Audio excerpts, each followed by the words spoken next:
Baik, teman-teman semuanya bisa kita mulai ya.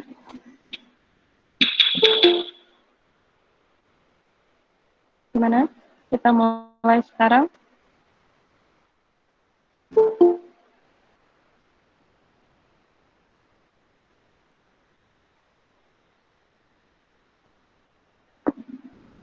Suara saya terdengar tidak? Terdengar, Ibu.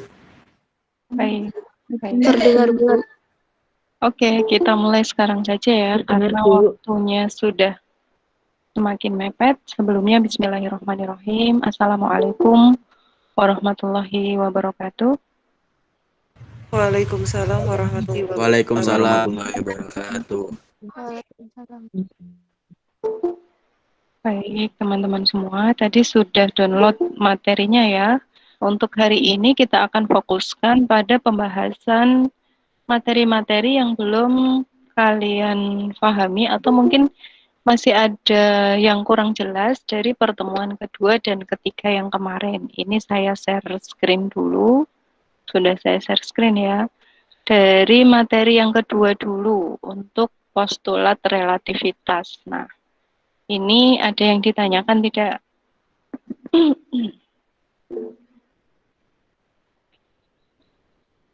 Ada nggak ini? Untuk postulat relativitas? Sudah kita diskusikan kemarin ya di WA grup ya.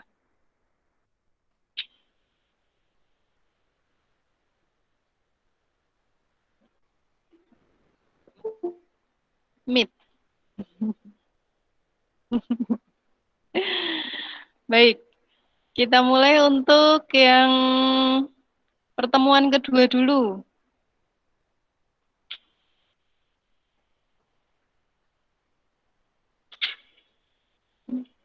Di pertemuan kedua ini, oh iya, saya kemarin ngasih, ini enggak, ngasih pertanyaan tentang, itu enggak, tentang slide yang ini. Kok ini sih, salah. Bukan, kalau ini sudah saya jelaskan ya, yang ini ya. Yang ini sudah kan, kemarin?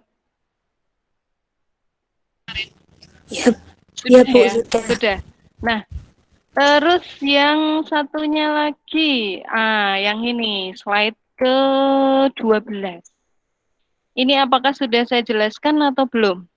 Atau saya sempat ngasih soal nggak ke kalian untuk dijawab di pertemuan hari ini? Ada nggak? Saya ngasih soal nggak kemarin? Saya minta jelasin di pertemuan hari ini nggak? Gimana? Saya lupa soalnya. Kemarin terakhir bahas yang di atas tadi, Bu, yang ini belum sama sekali dijelasin dan Ibu juga tidak menanyakan seperti itu. Oke, kita singgung sedikit ya tentang dilatasi waktu. Jadi waktu itu kayak molor gitu, dilatasi itu molor, melar. Nah, untuk benda-benda yang punya kecepatan tinggi, waktunya itu jadi molor, usianya jadi lebih panjang dibandingkan dengan benda-benda yang diam saja. Intinya seperti itu. Sehingga waktu untuk benda-benda yang bergerak, maksudnya bergerak ini bergerak dengan kecepatan mendekati kecepatan cahaya gitu. Jadi hampir mendekati C ya, mungkin 0,8 C gitu ya. C itu kan 3 kali 10 pangkat 8 ya, meter per second. Nah, ini misalnya dia bergeraknya itu 7,9 kali 10 pangkat 8 meter per second. Nah, itu kan hampir-hampir mendekati kecepatan cahaya. Khusus untuk benda-benda seperti itu, yang punya kecepatan super cepat, dia itu akan mengalami dilatasi waktu namanya. Usianya akan lebih panjang dibandingkan benda-benda yang diam. Nah, gambarnya ada di slide ke ini. Contohnya itu ada di slide ke berapa ini? 12 ini ya. Coba, ini ada yang bisa menjelaskan nggak ini? Yo, siapa yang bisa menjelaskan? Maksudnya apa? Jadi ini ada dua gambar ya. gambar yang di sebelah kiri ini ya. Gambar yang di sebelah kiri ini ada astronot, dia menyalakan senter gitu ya. Dia bawa senter dari bumi, kemudian di sana dia nyalakan senternya, kemudian si astronot ini melihat cahaya senternya. Cahaya senternya berada di depannya. Nah, kemudian di sini ada lagi nih yang gambar B. Astronotnya sudah keluar angkasa, tetapi ini saudara kembarnya yang berada di bumi ini dia pengen mengikuti kakaknya yang sedang keluar angkasa ini dengan kekernya, dengan teleskopnya. Anehnya, di teleskopnya itu terlihat seperti ini. Apa ini? Cahaya senternya itu justru bergerak di belakang kakaknya, astronot yang berada di luar angkasa. Nah, coba ini gimana nih sebenarnya nih? Coba ada yang tahu? Gimana? Bu, suaranya terlalu kecil, Bu, nggak kedengeran. Oh, kecil sekali. Oh Iya, Bu, iya. iya, kedengeran, Bu. Kalau sekarang gimana suaranya? Sudah jelas? Masih kecil, Bu. Jelas, Ibu. Sudah jelas? Jelas ya sekarang ya? Oke. Gimana? Ada yang masih belum jelas suaranya? Sudah, Bu. Sudah ya? Oke. Nah, gimana nih? Kaitannya apa kaitan gambar ini dengan dilatasi waktu? Ada yang bisa jelaskan? Yuk, salah satu.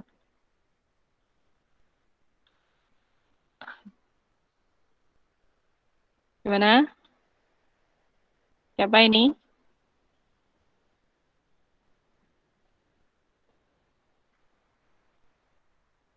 Siapa? Salah satu?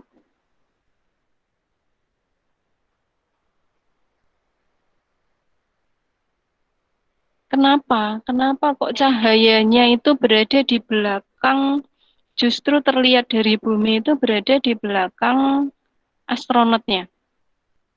Kenapa nggak di depannya? Nah, kenapa ini? Kalian lihat ini catatan yang ada di sebelah kanannya? Terlihat ya?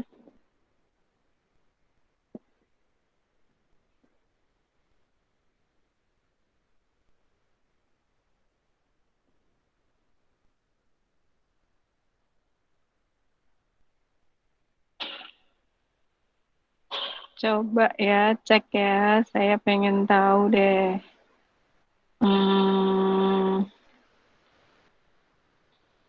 Siapa? Salah satu Mahing. Mana Mahing?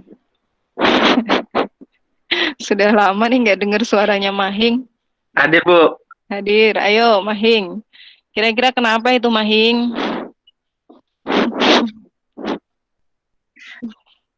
Kalau menurut saya, pantulan cahayanya Bu, dari depan, Bu. Pantulan cahayanya ya itu, bukan cahayanya sendiri yang ke belakang itu.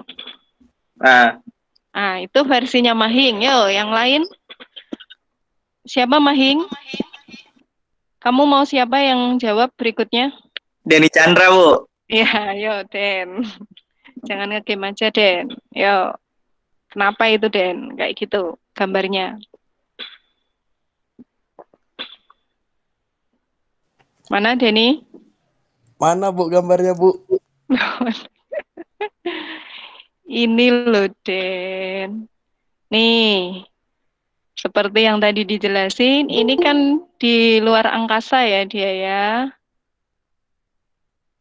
Ini terlihatnya, kalau dilihat dari dia sendiri, kan dia bawa senter nih. Dia nyalain senternya sehingga cahayanya itu kan berada di depan dia, di depan astronotnya. Tetapi nih saudaranya yang di bumi ini melihat loh, kok cahayanya itu ke sini, bukan ke sana. Ini kenapa?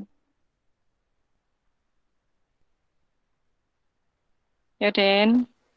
Hmm, kenapa ya, Bu ya? Udah Mbok baca belum?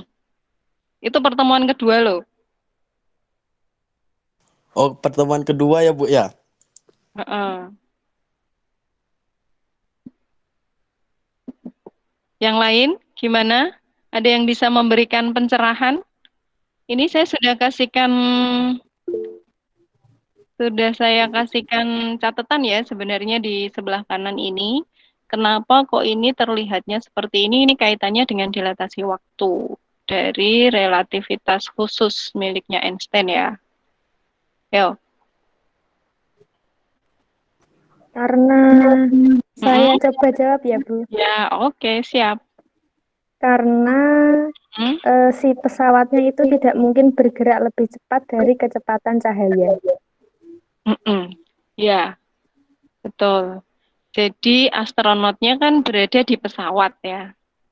Astronotnya berada di pesawat, kemudian si ini, si cahayanya ini, cahayanya ini kan kecepatannya berapa coba? Kecepatan cahayanya yang dinyalakan, senter yang dinyalakan itu bergerak dengan kecepatan cahaya berapa? 3 kali 10 pangkat 8 meter per sekon. Iya.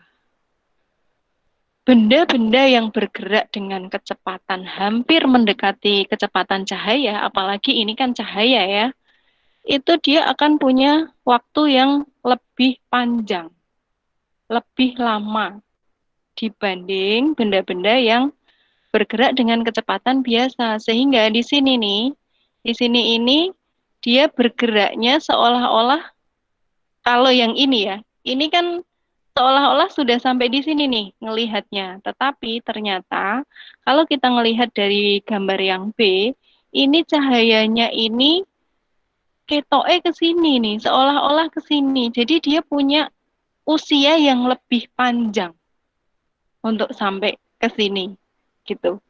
Usianya lebih panjang karena dia punya kecepatan yang lebih besar, hampir mendekati kecepatan cahaya. Gitu ya untuk gambar ini ya. Oke, masih dari pertemuan kedua ada yang ditanyakan?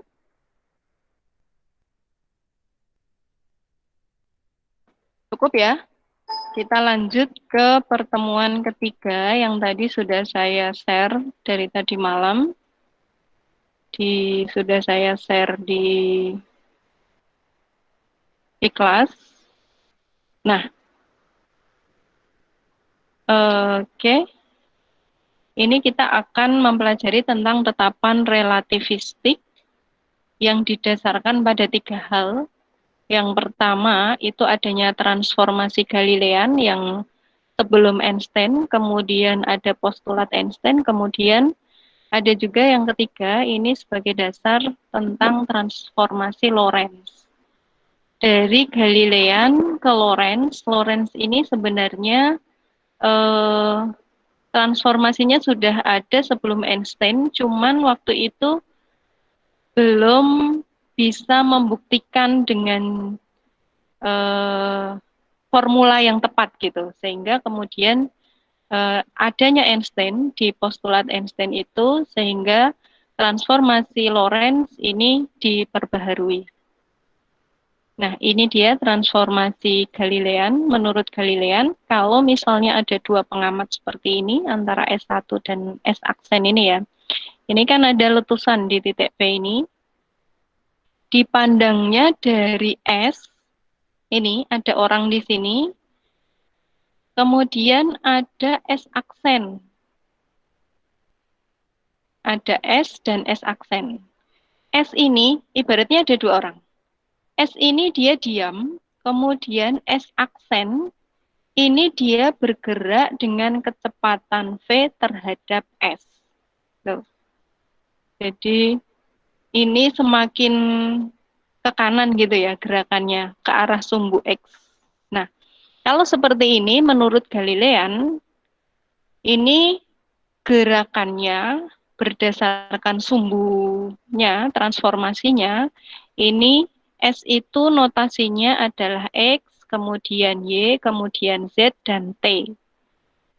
Sedangkan S aksen itu, kedengeran suara saya atau putus-putus? Jelas Ibu. Kedengeran apa putus-putus? Dengar, Jelas Bu. ya? Oke. Nah, Agak dengar. agak dengar. Kamu di mana, Mahing?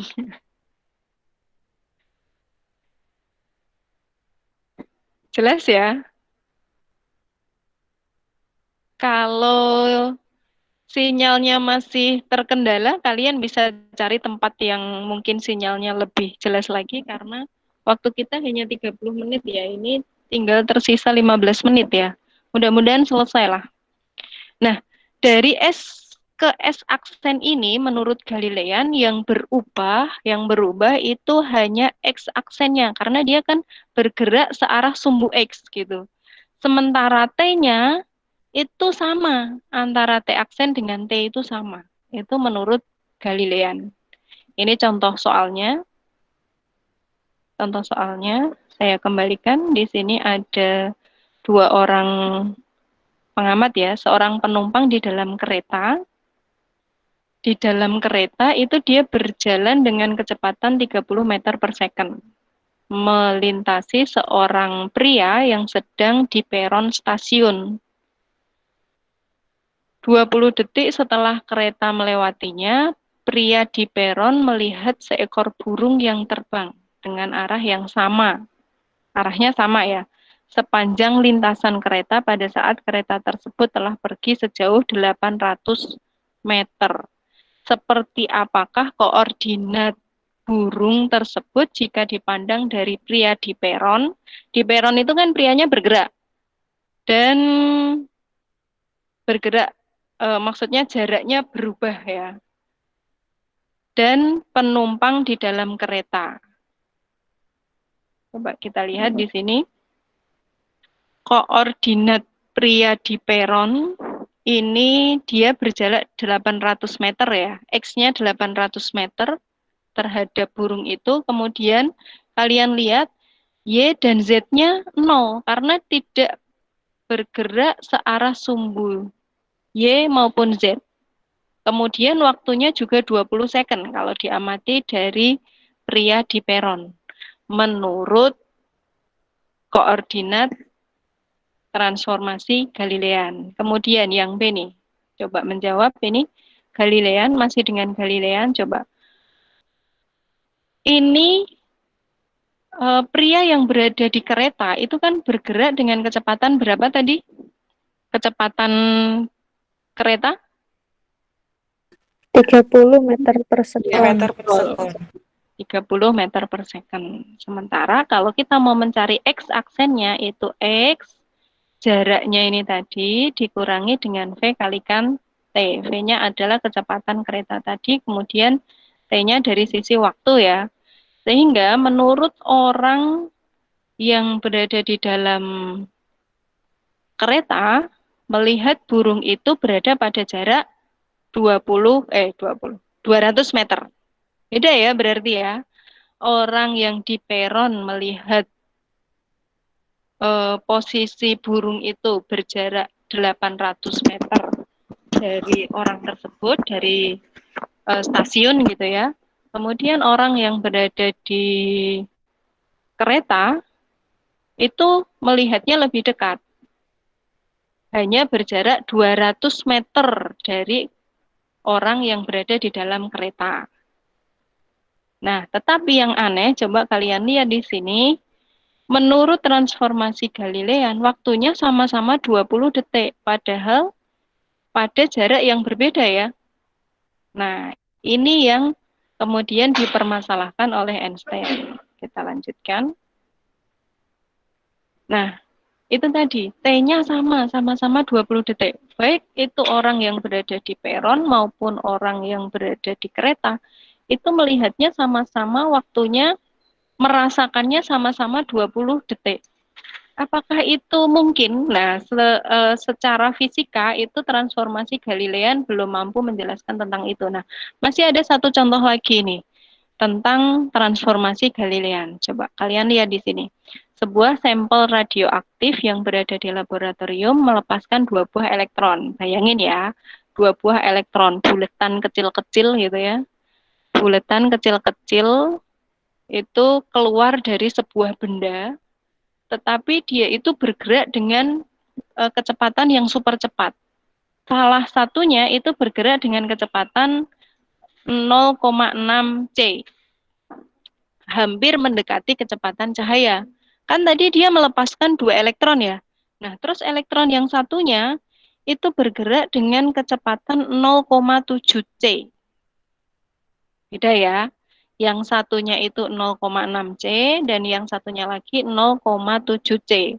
Kalau mau nyari ini berapa meter per second ya tinggal dikali aja dengan 3 kali 10 pangkat berapa?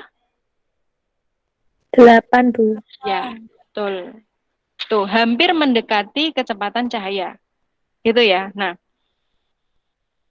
ini yang ditanyakan nih, berdasarkan hasil pengukuran yang dilakukan oleh seorang pengamat di laboratorium dengan mengacu transformasi kecepatan klasik.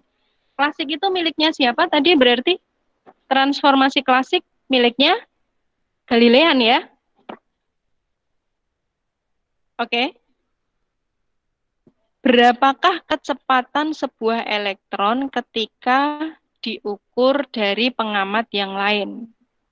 Nah, nih, yang ditanya berapa kecepatan elektron. Dilihat dari pengamat yang lain. Oke, sekarang kita coba bahas di sini ya. Ini ya, benar ya. Nah, yo, salah satu coba dijelaskan.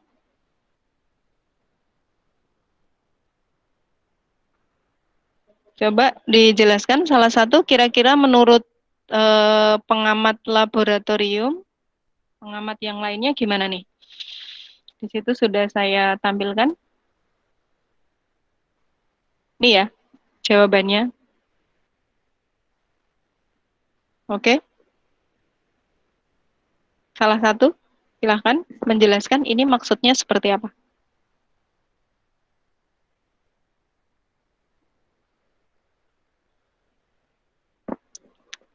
Cika, coba Cika nih. Ayo Cika. Ada yang aneh nggak ini di jawaban ini? Bertentangan nggak dengan teori relativitas khusus yang sudah kita bahas di pertemuan kedua?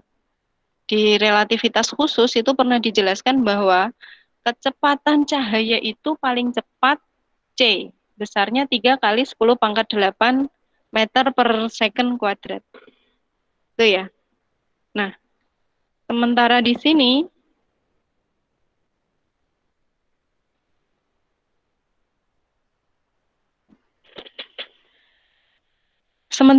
kalian lihat nih, anggaplah bahwa pengamat, ada 2 pengamat ya. Pengamat di posisi O dan di posisi O aksen. Yang diam itu dia di posisi O, sedangkan pengamat yang bergerak itu di posisi O aksen. Kayak ibaratnya pengamat yang bergerak itu naik salah satu elektron yang dilepaskan tadi. Tadi itu zat radioaktifnya melepaskan berapa elektron? 2 elektron. 2 elektron, ya betul. 2 elektron. Yang satu kecepatannya berapa? 0,6 C. Yang satunya lagi kecepatannya? 0,7 C. Ya, betul. Nah, sekarang kamu bayangin, di situ ada pengamat atau peneliti yang ada di laboratorium itu, salah satunya itu naik di atas elektron yang 0,6 C. Bisa dibayangin ya? Oke. Nah, ketika si pengamat naik di situ, itu kan dia diam terhadap elektron yang bergerak dengan kecepatan 0,6 C. Kan posisinya nggak berubah itu ya. Posisinya kan selalu di situ, kan naik di situ. Kayak ibaratnya dia naik pesawat, penumpang yang naik pesawat, dia tidak bergerak terhadap pesawat itu kan. Relatif kan. Pesawatnya bergerak terhadap stasiun, stasiunnya pesawat itu namanya apa sih? Bandara ya, iya kan? Nah, dia bergerak terhadap bandara, tetapi kan penumpangnya nggak mungkin kan bergerak terhadap pesawat, nggak mungkin jaraknya berubah gitu. Si penumpang ini terhadap pesawat, naik berubah jaraknya nanti jatuh itu orangnya. Ternyata posisinya berubah sejauh 1 kilometer atau 2 kilometer. Ya, rasih numpak pesawat itu nanti. Kalau seperti itu. Nah, ini coba kita selesaikan dengan transformasi Galilean. Bahwa Vx aksen itu kan Vx dikurangi V. Vx ini adalah kecepatan benda searah sumbu X. Searah sumbu X. Min 0,7 C. Kenapa min? Dia bergerak mendekati pengamat atau menjauhi pengamat?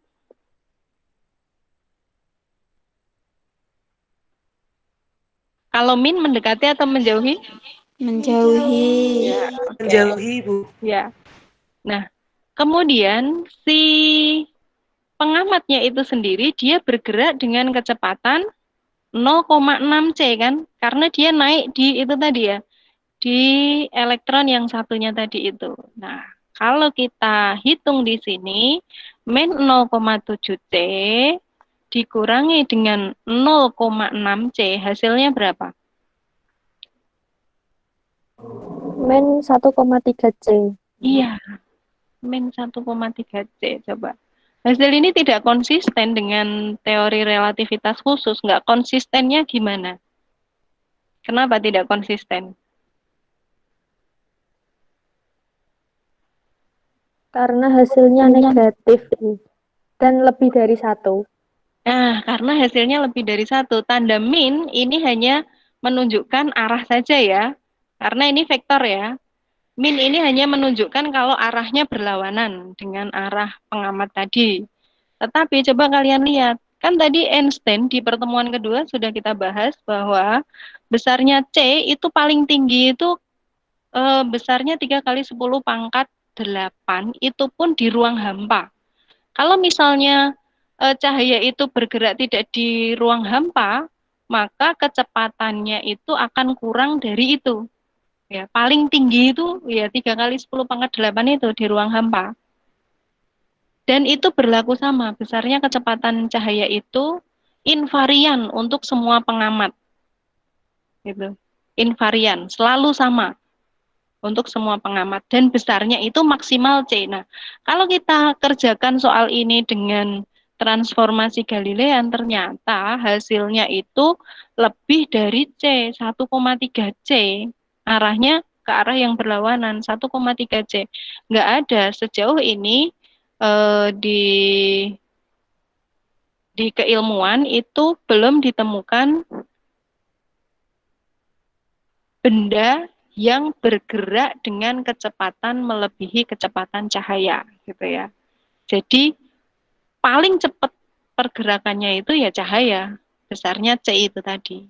Nah, kalau seperti ini kan menyalahi ya, menyalahi, tidak konsisten dengan teori relativitas khusus. Nah, ini kemudian berdasarkan hal ini, berdasarkan perhitungan ini, kok bisa besarnya lebih dari C gitu. Sama yang tadi itu, masa waktunya selalu sama sih untuk dua pengamat yang berbeda gitu ya. Pengamatnya padahal jaraknya itu beda, masa waktunya sama. Ini kemudian perlu ada transformasi baru untuk memperbaiki gitu ya. Bukan semata-mata salah gitu yang sebelumnya, tetapi perlu ada transformasi baru agar hasil-hasil dalam perhitungan kita, dalam eksplorasi kita di ilmu sains nanti, hasilnya tidak bertentangan satu sama lain. Jadi logis untuk semuanya. Masuk dengan transformasi Galilean hasilnya 20, tapi dengan transformasi yang lain hasilnya tidak 20, itu tidak bisa diterima secara keilmuan gitu. Maka di sini, oke, sebentar, ada yang masuk dulu biar gabung, enggak ketang sebentar. Oh, ternyata kita sudah lewat ya waktunya ya. Oke, kita selesaikan sedikit lagi ya. Iya, Bu. Oke. Nih,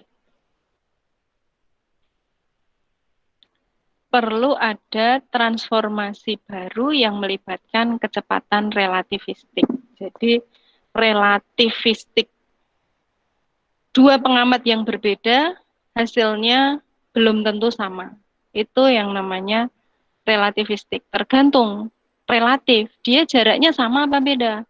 Waktunya sama apa beda? Kalau beda ya nggak mungkin hasilnya akan sama gitu ketika kita jumlahkan. Seperti itu, ini kalian baca lagi. Nah, ini dia.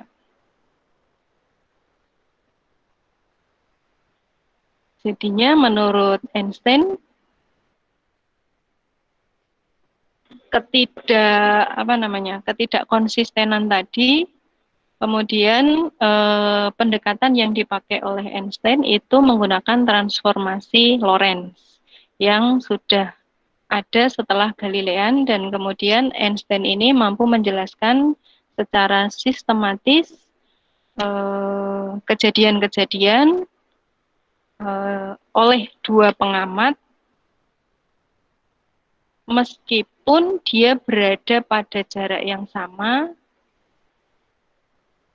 dan dia bergerak dengan kecepatan yang berbeda. Gitu ya. Nih, Einstein dapat menemukan bahwa tidak ada alasan yang kuat secara operasional untuk membenarkan transformasi Galilean. T aksen itu nggak mungkin sama dengan T, yaitu suatu pernyataan yang menyebutkan bahwa dua orang pengamat dapat mengukur waktu yang sama untuk sebuah kejadian. Kalau kondisi pengamatnya berbeda, pasti berbeda. Kalau dua orang pengamat itu posisinya sama persis, ya hasilnya akan sama. Tapi kalau posisinya berbeda, kecepatannya berbeda, pasti waktunya juga akan berbeda. Gitu. Nah, konsekuensinya transformasi T aksen sama dengan T dan transformasi Galilean sisanya itu juga ditolak oleh Einstein. Nah, ini dia postulatnya. Ada dua hal ya ini. Hukum postulat yang pertama, hukum-hukum fisika itu sama itu invarian. Varian itu kan bermacam-macam ya, bervariasi itu bermacam-macam. Kalau invarian itu sama. Untuk semua pengamat inersia itu yang diam. Atau kalau di bahasa fisika itu meskipun dia tidak diam, tetapi dia itu bergerak dengan kecepatan tetap. Kalau kecepatannya tetap, tidak ada penambahan kecepatan, itu kan percepatannya 0. Kalau percepatannya 0, itu maka semua hukum-hukum fisika itu akan sama, akan berlaku sama. Nah, kemudian nih, yang kedua, postulat yang kedua, di dalam ruang hampa kecepatan cahaya yang diukur selalu sama dengan C, 3 kali 10 pangkat 8 meter per second. Nah, untuk kasus ini tidak bergantung pada gerakan sumbernya. Ini ya. Ini dia transformasi Lorentz. Kalau tadi di transformasi Galilean kita hanya punya format untuk mencari X. Nah, sekarang di transformasi Galilean kita bisa mencari T-nya. Waktunya berbeda. Tadi kalian lihat ada dilatasi waktu di sana untuk benda-benda yang bergerak dengan kecepatan hampir mendekati kecepatan cahaya gitu. Jadi di transformasi Lorentz ini antara ruang dan waktu itu koordinatnya saling bercampur. Antara X, Y, Z itu kan koordinat ruang, kemudian T itu kan koordinat waktu. Coba kalian lihat di sini, untuk mencari X kita butuh waktu, T. Dan untuk mencari T kita juga butuh X jaraknya. Jadi koordinat ruang dan waktu itu saling bercampur. Nih, contoh nih. Contoh transformasi Lorentz, ini harusnya sudah kalian baca ya. Ada soalnya seperti ini, sebuah roket bergerak dengan kelajuan 0,6 C, diukur di kerangka acuan S yang diam di bumi. Pada saat T-nya sama dengan 0, ketika roket berada pada 10 LY itu light year ya, tahun cahaya dari bumi, terjadi dua peristiwa. Yang pertama, peristiwa bom meletus di bumi, dan peristiwa yang kedua, bom meletus di roket. Dua hal yang berbeda ya. Nah, sekarang dengan transformasi Lorentz, tentukan koordinat posisi dan waktunya. Kan tadi saling bercampur ya. Untuk transformasi Lorentz, menurut pengamat yang berada di dalam roket dan yang berada di bumi. Ini coba langsung kita bandingkan ya. Kita cari dengan transformasi Galilean dan yang kedua kita cari dengan transformasi Lorentz. Mana nanti yang masuk akal dari dua hal itu. Nih, coba kita lihat. Dengan transformasi Galilean, kita peroleh di sini X-nya ketika bom meledak di bumi, itu kan jaraknya di bumi ya. Jaraknya di bumi berarti X-nya 0, sama-sama di bumi. Nah, kemudian ketika bomnya meledak di roket, itu kan dia berjarak 100 tahun cahaya, maka X-nya itu 100 tahun cahaya. Kita lihat antara kerangka acuan S dan S aksen ini dia yang bergerak, hasilnya sama persis, dan waktunya kalian lihat di sini waktunya sama-sama 0, nggak bisa membedakan waktunya. Nah, sekarang kalau kita lihat dari transformasi Lorentz, kelajuan kerangka acuan sebesar 0,6 C akan memberikan nilai seperti ini. Transformasi Lorentz ini penting dinilai tetapan relativistik gitu ya, di gamma yang tadi ada di awal, atau setelah ini nanti saya jelaskan sedikit tentang gamma. 0,6 C ini ternyata ngaruh sekali. Ini akan memberikan nilai yang berada di dalam akar ini diperoleh 0,8. Ini dipakai di awal tadi ya, coba kita ulang dulu di transformasi Lorentz. Ini formulanya ya untuk transformasi Lorentz. Di sini baik untuk mencari T aksen maupun X aksen itu kan butuh nilai yang ada di akar ini. Ini mempertimbangkan kecepatan dari pengamat ya, V ini ya. Mempertimbangkan kecepatan pengamat. Nah, ini karena nilainya sama, baik yang X aksen maupun yang T aksen, karena nanti jadi pembagi, maka sekarang kita cari dulu. Nih, kita cari dulu besarnya 0,8. Kemudian kita bisa cari sekarang. Ini sudah ketemu yang faktor pembaginya itu 0,8. Kemudian kita masukkan waktu T2-nya itu 0, kemudian dikurangi dengan dalam kurung V-nya, kecepatan bergeraknya itu 0,6 C ya, dibagi dengan C kuadrat. Nah, untuk mencari seperti ini, C-nya nggak perlu kalian jabarkan menjadi 3 kali 10 pangkat 8 ya. Langsung dalam bentuk C saja, nanti di sini ada C per C kuadrat.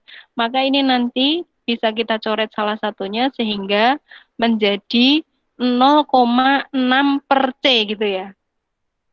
Kalikan 100 tahun cahaya dibagi 0,8. Sehingga di sini ketemu hasilnya itu ternyata dengan transformasi Lorentz kita bisa ketahui bahwa waktunya itu 75 tahun.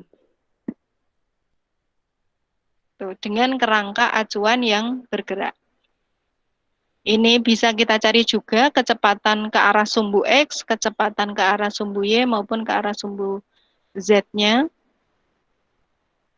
Ini juga ada contoh lagi di belakang, transformasi Lorentz. Nah, di sini, di yang ini, kenapa kok kecepatan cahaya itu selalu C? Kalian perhatikan di sini, meskipun pengamatnya itu bergerak ya. Ini bisa kita masukkan faktor-faktornya. Vx-nya itu C ya, misalnya ya. Vx-nya itu C, tunjukkan bahwa kecepatan cahaya bernilai tetap tidak bergantung pada kecepatan pengamat. Untuk kecepatan cahaya ya. Jadi mau pengamatnya diam maupun bergerak, besarnya C ya tetap C. Nih, kalian masukkan di sini Vx-nya kita ganti dengan C, sehingga ini nanti hasil akhirnya bisa kita coret. Hasil akhir Vx aksen itu pun juga adalah C.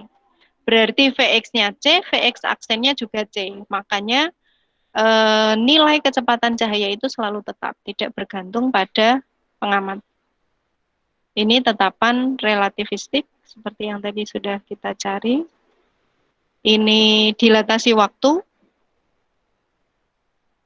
Waktu untuk benda-benda yang bergerak itu akan lebih lama, usianya akan lebih panjang daripada waktu untuk benda-benda yang diam. Nanti bisa dengan contoh-contoh soal, ada juga relativitas massa, pengerutan panjang, dan efek Doppler.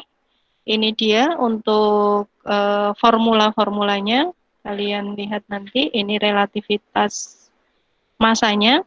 Nah, kalau seperti ini coba. Massa untuk benda yang diam sama bergerak, sama apa beda? Sama apa beda? Benda-benda yang diam dan benda-benda yang bergerak itu massanya sama apa beda? Maksudnya bergerak kecepatan hampir mendekati C ya. Kalau dari formula ini gimana? Beda.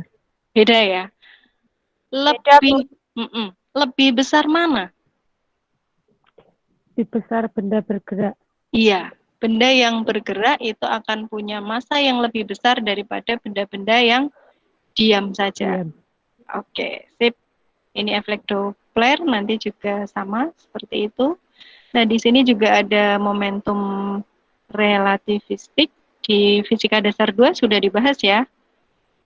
Untuk momentum, walaupun waktu itu momentumnya belum relativistik ya. Nah, momentum relativistik ini juga berkaitan dengan massa dan energinya. Tuh.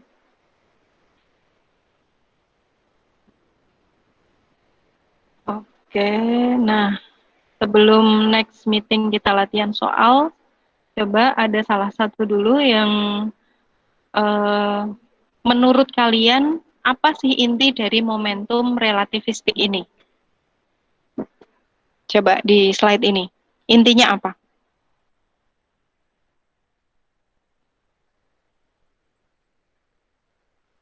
Intinya apa? Ini nanti akan kita bahas lebih detail setelah ini ya, setelah teori relativitas khusus, nanti kita akan masuk ke materi tentang ini, tapi dasarnya di momentum relativistik ini. Jadi ada hubungan antara massa dan energi.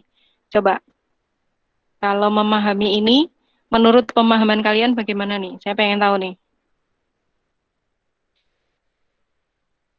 Gimana?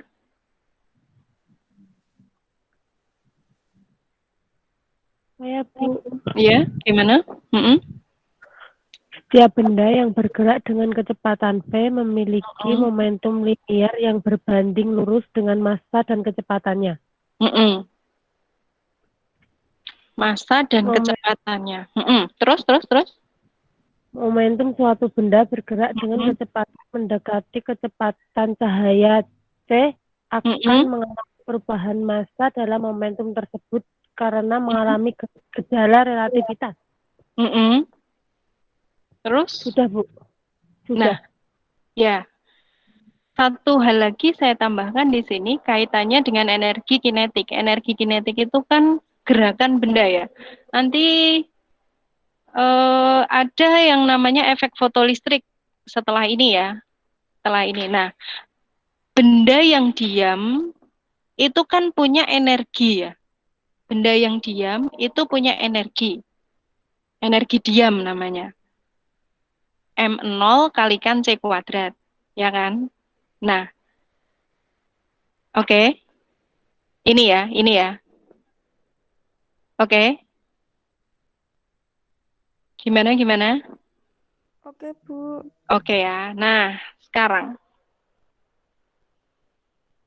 Benda itu akan mampu bergerak jika energi totalnya itu lebih besar daripada energi diamnya. Kalau energi diamnya itu lebih kecil daripada energi totalnya, dia nggak akan mampu bergerak. Makanya nanti di efek fotolistrik itu ketika foton kita berikan, kita tembak dengan energi lain, maka nanti dia akan bisa bergerak gitu. Dia akan bergerak. Asal energi yang ditembakkan itu mampu melebihi atau lebih besar daripada energi diamnya. Selisih antara energi diam dan energi total itu menentukan seberapa besar kecepatan dari elektron itu. Sejauh mana, itu pun juga. Gitu ya. Kalau energi yang diberikan itu kurang daripada energi diamnya, sampai kapanpun benda nggak akan bisa bergerak. Gitu ya. Meskipun benda yang diam itu pasti juga punya energi, tetapi untuk bisa menggerakkan itu dibutuhkan energi yang lebih besar daripada itu. Selisihnya itu merupakan besarnya energi kinetik, energi yang diperlukan untuk bergerak. Gitu ya. Oke, ada pertanyaan sebelum kita akhiri?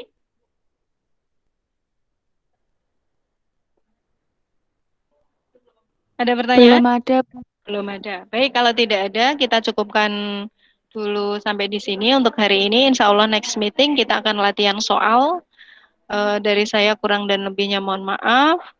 Sekian, Assalamualaikum warahmatullahi wabarakatuh. Waalaikumsalam warahmatullahi wabarakatuh. Terima kasih, Bu. Terima kasih, Ya, Bu. sama-sama. Sama-sama. Ibu.